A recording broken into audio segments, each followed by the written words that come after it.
Today we're cleaning 3 of the Nurture Right 360s, and it's not a fun task. Now I actually give these a really good cleaning every single time I have a hatch in them, but every 3 hatches I have a super deep clean, and I want to show you how to do that because this Nurture Right 360 is not always the easiest to clean. And as you can see, these are really dirty and gross.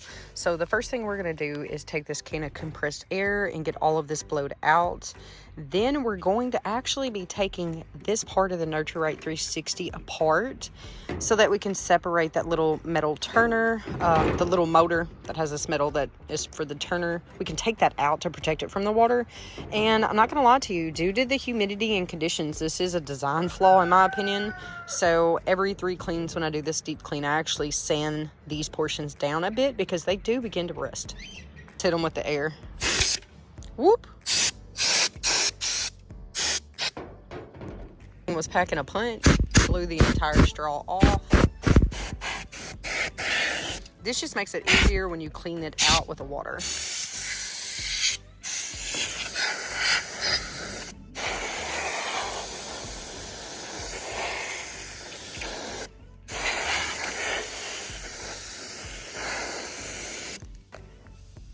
That freaking noise always freaks me out with that thing. All right, so flip this over.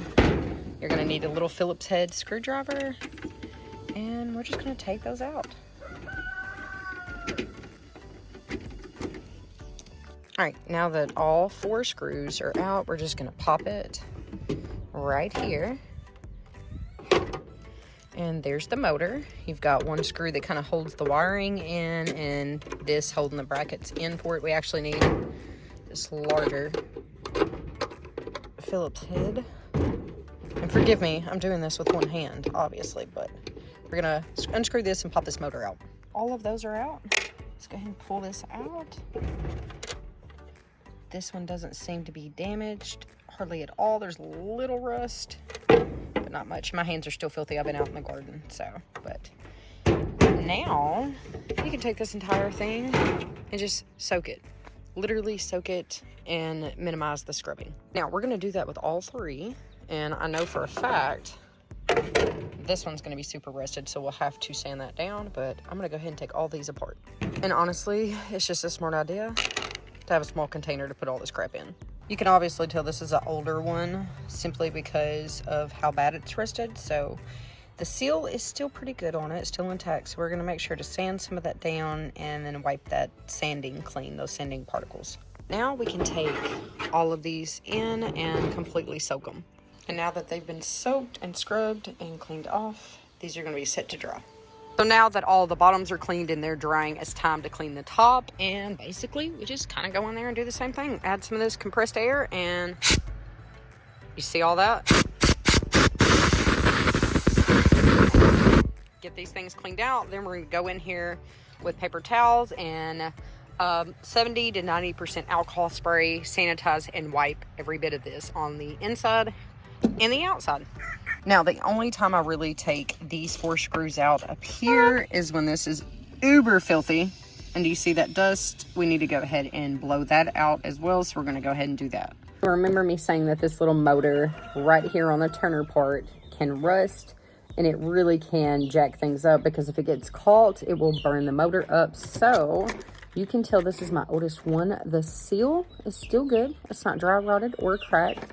So we're just gonna sand this up, starting at the top to help get rid of any rust. And then we will completely blow this off and then sanitize it.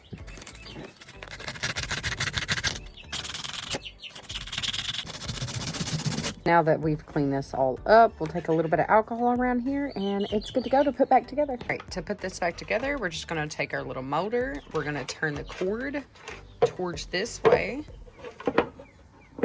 Pop that straight in. Our 2 screws, and then we'll run our wire through here real quick. Sometimes it does take a little bit of manipulation, but your fat-headed screw will be the one that goes back in here. And then the 2 bulkier ones right here. Once those are all secure in place, we can go ahead and pop our back on. And for that, we just slide this piece back on lining it up with the little holes. And then our last 4 screws. And now that everything is clean and put back together, we have loaded one of these. And I actually own 5. One has been loaded with silver red blues the past week or 2, and then this one was loaded today. And of course, since we cleaned them all, what do you think we'll be doing with them all? Well, if you know anything about me, you know I'm always loaded with eggs, so we're going to load them up with eggs. A lot of eggs.